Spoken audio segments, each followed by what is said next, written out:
Hey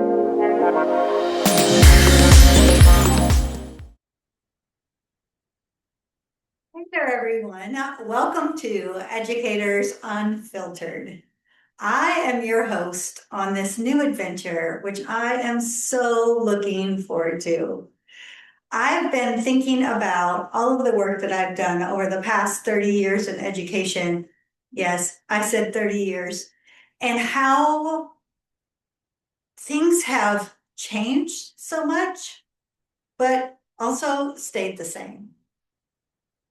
As I have been navigating through leaving the principalship, because I was a school principal for 16 years, and moving into the world of entrepreneurship, I really kept thinking about how I can continue to have an impact on the world of education.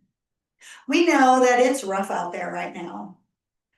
We are launching in August of 2025, and one day we're going to look back on all of this, I promise, and go, wow, we navigated through some hard times. But right now we're in the thick of it. And each and every day, as I was transitioning out of the schoolhouse, I kept thinking about how can I make life better for a teacher or for a school principal. I loved the work that I did. To give you a little background, I knew I was going to be a teacher when I was 6 years old. I know that sounds a little bit wild. However, it wasn't just that I knew I was going to be a teacher. At that time, I believed I was going to be the world's greatest PE teacher, teaching children how to eat healthy and exercise and make that their lifestyle so that I could combat the phenomenon of obesity. I know, big dreams for a little girl, right?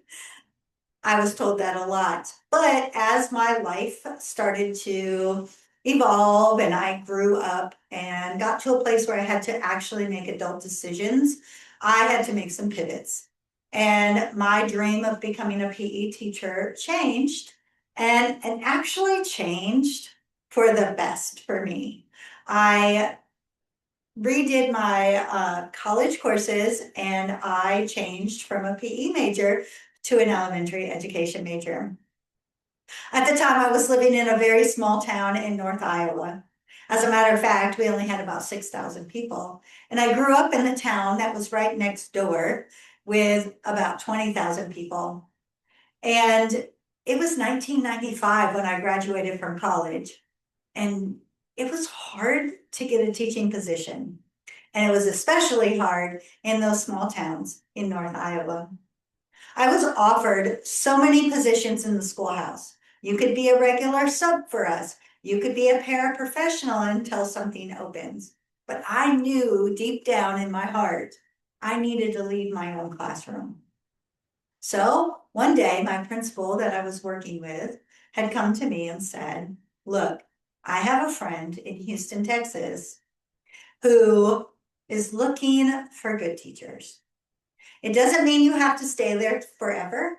He said, I worked there for a few years and I transitioned back here where I wanted to be. Why don't you go to the job fair, meet him, and just hear what he has to say? Well, as I write about in one of my books, I actually felt like I was being stalked on the day that I went to the job fair because he must have gotten a good description of me and found me right away and started following me around. Yes, a little creepy. However, he followed me around, convinced me that none of the districts that I was talking to were a good fit for me, especially because they were all not in Iowa, and then convinced me to come talk to him and his staff at his table. They were fabulous people, but I kept thinking, I cannot leave my comfort zone and transition to Houston. Houston was huge. And what I didn't tell you is I was already a mom. My daughter was getting ready to start kindergarten. That wouldn't be fair to take her from her family. And my ex-husband, who was my husband at the time, had a position at a good company. And I would be disrupting our entire family. Well, very long story short, I made the disruption. We decided to move 1,000 miles away to the fourth largest city in the United States. It was scary. I failed so much my first year in the classroom, but I got my own classroom. I started teaching fourth grade math and science on the east side of Houston. It was hard. The climate was so different. The city was so different. And everything about our lives had to adjust. However, we stayed the course. I continued to teach third, fourth, and fifth grade for the next 5 years. And then I started to move into school leadership. My principal saw something in me and gave me that nudge and helped me get into my first principal role, not too many years later. But here was the great thing. I somehow stumbled upon turnaround schools. Now, if you don't know anything about turnaround schools, if a school is in a state of failure and has to be fixed quickly, they bring in a new principal to do a turnaround. That was me. I wasn't prepared for that in my first school, but I learned quickly what to do, what not to do. I had some amazing mentors, colleagues, just such an incredible journey and so much success in my first school that I decided to travel back to Iowa for a few years and take on a school in Des Moines where I also got to do a turnaround. Now, when they say you cannot go home again, I promise you, I could not go home again. I think mainly because I really had built a home, a life, and a family here in Houston, but also the climate is a lot different in Iowa. And now, instead of complaining about how hot and humid it was in Houston, I was complaining about how cold and snowy it was in Des Moines. So I came back to Houston and I took on my third and final school as a turnaround principal. This one was a pretty big one because the state was about to come in and start making other decisions for this campus if it didn't change quickly. I brought in a new team, and over the 8 years that I worked there, we saw some really amazing things happen. We went through some pretty challenging times like Hurricane Harvey. We went through a death of a student. We went through COVID. We went through some, I don't even know what I would call them so you understand it. We called it the plumes, but our refineries in the area were affecting how we could run our schools and when we could go to school. And so that was a big challenge as well. And then I decided that I had all these goals and dreams in my life, and building a business was one of them. And throughout that entire time, somehow I thought leaving education was my next best step. And when I say leaving education, I mean close the door on education. I wanted nothing to do with it. Well, at least for about a year. I went out into the world. I started a business. I wrote, I published several books. Many of them became international bestsellers. I made a documentary film on autism, which was something I had dreamed about doing for so long. And I missed the work I was doing in schools. I realized that in the core of who I am a teacher. I am an educator. I am somebody who believes in the power of the work that we do. And so about a year later, while continuing my business, while continuing to write and speak to audiences, I decided to go back to the schoolhouse and work with a team to help them build a school that is thriving.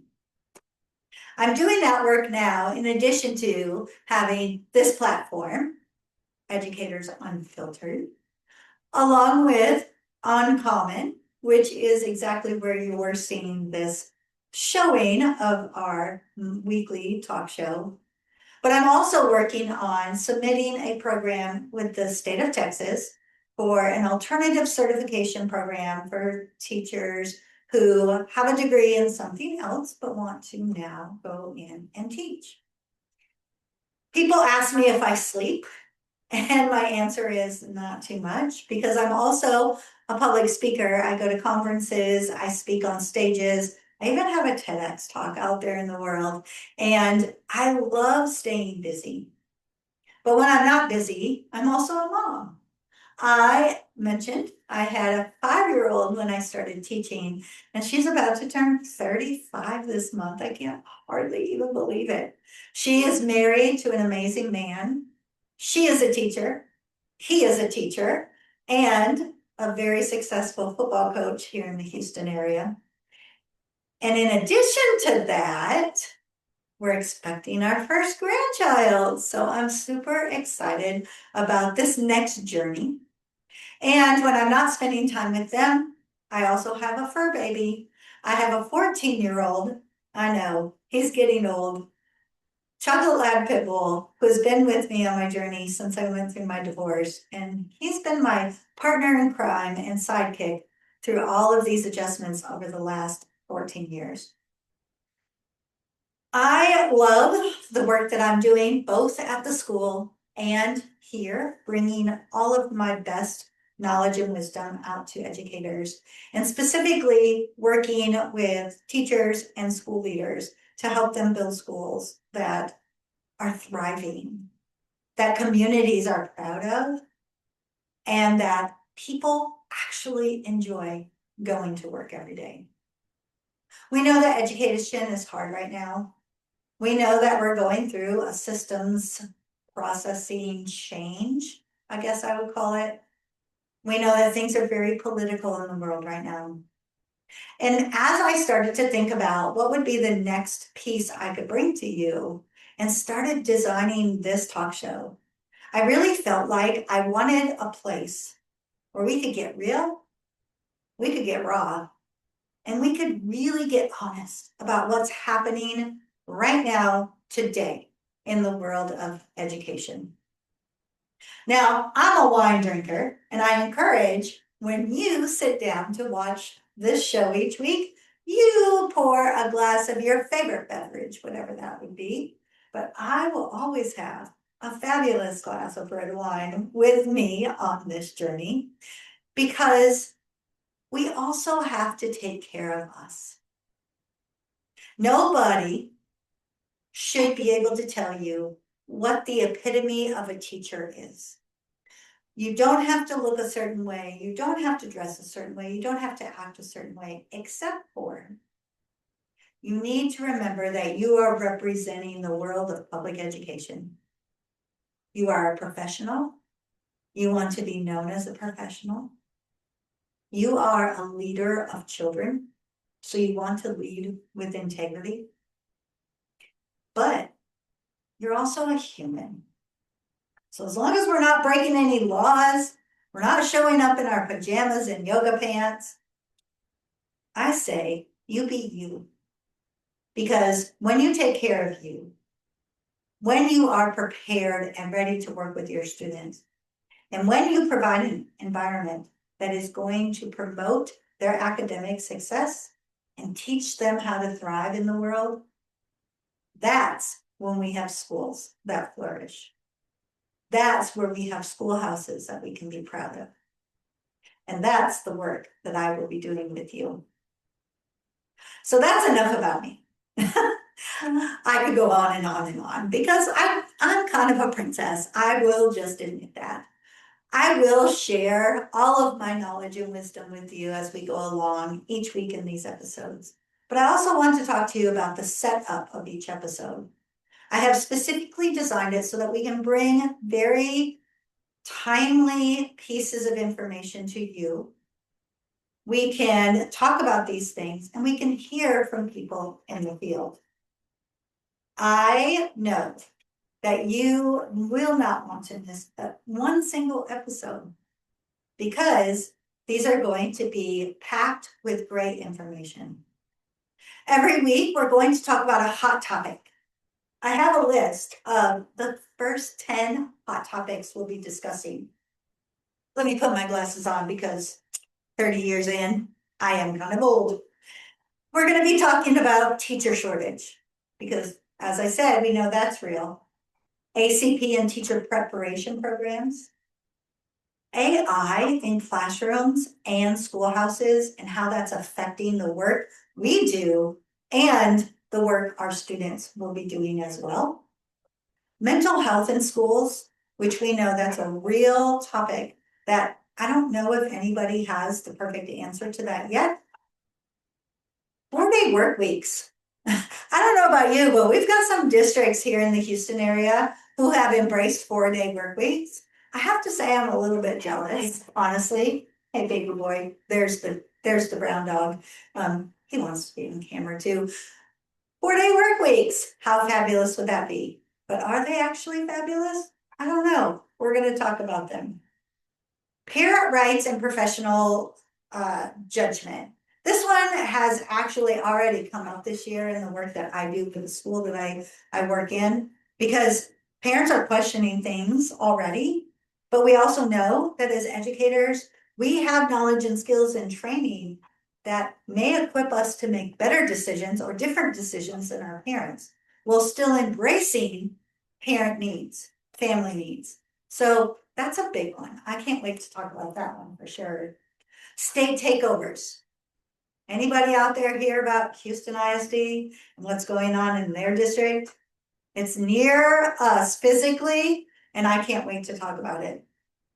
And then we're going to also be talking about attendance, student attendance and chronic absences, because we know that's real. And then we're also going to talk about staff attendance. I can just give you a little glimpse into that conversation. My last year, and as a principal, I had 65 staff members, and there literally was a day where I came to work and 30 of my staff had called in absent. That was about the COVID time. And so, that might have had an effect on that, but nonetheless, the struggle was real. I want us to touch on the topic of post-COVID technology balance. Not just should we be using technology the way we want or are currently, is it really effective when it comes to student achievement? And how do we sustain the cost of technology now that those COVID funds are gone? And then I want to talk about the processes right now for developing school leaders. Not necessarily getting school leaders in the seat, but how do we support school leaders once they're in the seat? Because I do believe, and I've had this experience, you have one set of skills to secure the job, but it's a whole different set of skills to do the job well.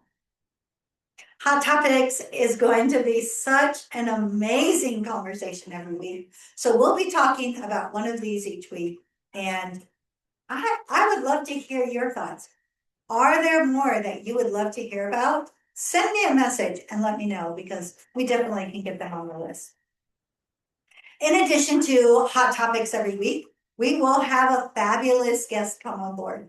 Today, it's just me and the little pop-in from the brown dog. However, each week I will have a teacher or school leader join us and talk about what is actually happening in their world currently. What's working? What are some of the challenges? How do they put self-care into their regular routine? And how do they get it all done and make it look so easy? Because that was another thing for me, why at 6 years old, I decided to be a teacher. My teachers made this profession look so glamorous. And maybe back in the 70s, it was. I don't know. I think it still is. So we're going to be talking with these guests about those types of conversations. Many of the guests I will know personally, and many of them will be brand new to me. But we'll talk about what makes them outstanding. What makes them stay in this journey even when it's hard? What makes them someone you may want to connect with so that you can have that sounding board? You can have those great ideas Not that you have to become them, but if something is working and you can adjust it to fit in your classroom or in your school building, why not borrow it, right? That's what we do as educators. And then every week we will wrap up with a few questions from the field. People have been asking me questions over the years as I mentor them, lead them, work with them, coach them, speak to them. And I've developed a pretty good question bank for us to focus on each week. However, I'm always gathering questions as well. So if you have questions, burning questions out there that you want to talk about, you want my insight, send them my way. You can find me through my email, sherry.uncommonedu@gmail.com. You can find me on all the social media, Sherry Dixon or Sherry Dixon Consulting. I am here to be able to bring my insight. If I don't have the answer, I'm going to find it for you. Wow. This show is going to be so amazing. I cannot wait for us to get started, for us to talk about all of the things. Next week, our first hot topic is actually going to be teacher shortage. And how do we navigate finding high quality teachers when we know not everybody out there is fully certified? Not everyone out there chose teaching as their first profession. Not everyone out there has been fully trained in a manner that they can just come in, pick up their materials, and get started at a high level of success. I've been there. So many of you have been there. Many of you may even be people who have transitioned over into education because you saw that there was such a need. But I know we're not going to give up on this. We're going to talk about what our state's doing right now, what are districts doing right now, what are schools doing right now, to try to find the best people to come in and work with students and not just fill classrooms with a warm body, because we know that's happening as well. I'm so excited for this journey. I cannot wait to share everything that I know, learn from some of the best out there as they come join us on these episodes, and be able to have opportunity to highlight those that are doing great things. I don't know about you, but when I turn on the news and I see those stories of all of the horrible things happening out there, although they're not happening each and every day, they're the ones that the media are going to focus on. They're not focusing on the great things people are doing in schools these days. They're only talking about all of these hot topics, right? Teacher shortage, things not being the way they should be, test scores not being where they should be, funding not being where it should be, and of course, the horrible stories of people making bad choices when it comes to working with children. I know that I can't change the world, but I know I can make an impact. It's like my favorite story, and if you follow me, you've heard me say this over and over, of the man picking up starfish on the beach. Two younger men come along making fun of this older man who is working frantically to pick up these starfish and throw them back in the ocean so that they can survive. Because whether you know it or not, starfish need to be in water. They start teasing him and laughing at him and saying things like, "Oh man, why are you working so hard? You'll never be able to save all of these starfish." And the old man looks at them and says, "You're right," and bends down and picks up another one and throws it into the ocean and responds back, "But I made a difference for that one." And that is Sherry Dixon's philosophy. If I can start making a difference for one student, one teacher, one school leader, and one school itself, that can have a ripple effect that we cannot even imagine possible. So join me every Friday, starting today, August 1st, as we release a new episode here on the Uncommon platform for Educators Unfiltered. Don't forget to put your feet up, get comfy, pour a glass of whatever you love, and get ready to hear some amazing information that will have an impact on the work that you do. Cheers, everyone, and I'll see you next week right back here.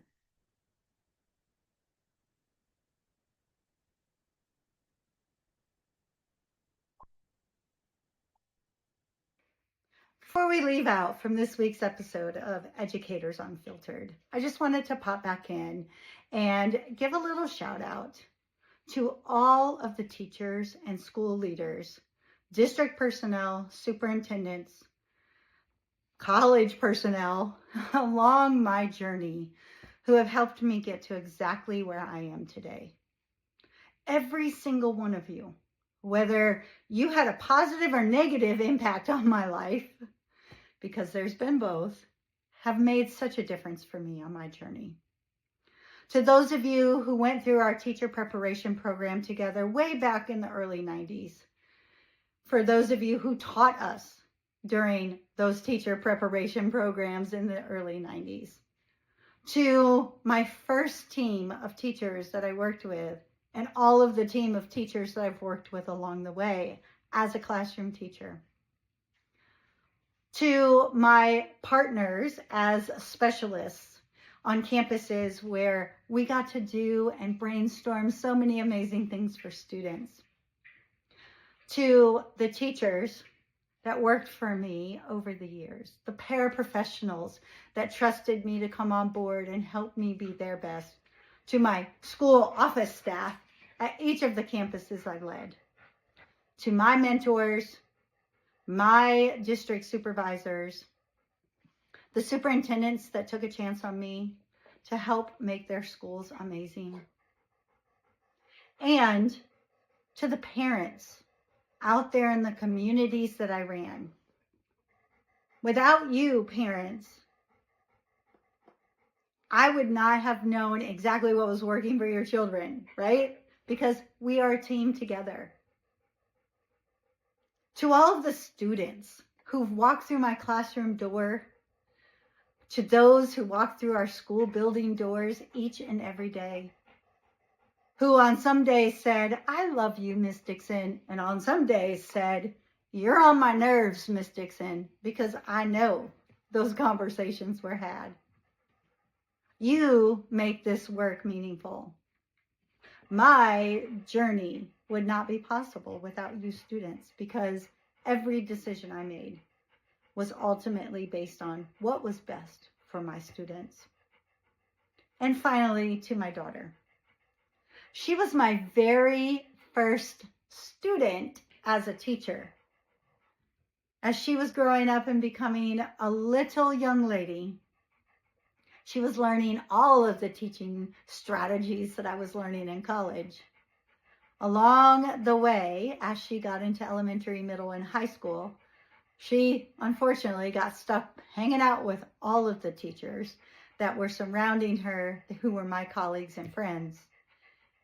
And now she is doing amazing things for kids in her district as well. She is my light. She is my whole existence. And I'm so proud of her, the work she's doing, but also just want to thank her for keeping me going, because knowing I needed to be a strong woman for her was very important to me. Again, Educators Unfiltered has been something in the works for many, many years. I hope that it brings you exactly what you need. But more importantly, I hope that it honors each and every one of the people that helped me on my journey by sharing the knowledge and wisdom that I've gained over the years, because I couldn't have done it without you. So for those of you out there who have worked with me, worked for me, taught me, guided me, cheered for me along the way, and for even those of you out there who pushed back and made my life a little challenging, I want to thank you, and I dedicate this show to all of you.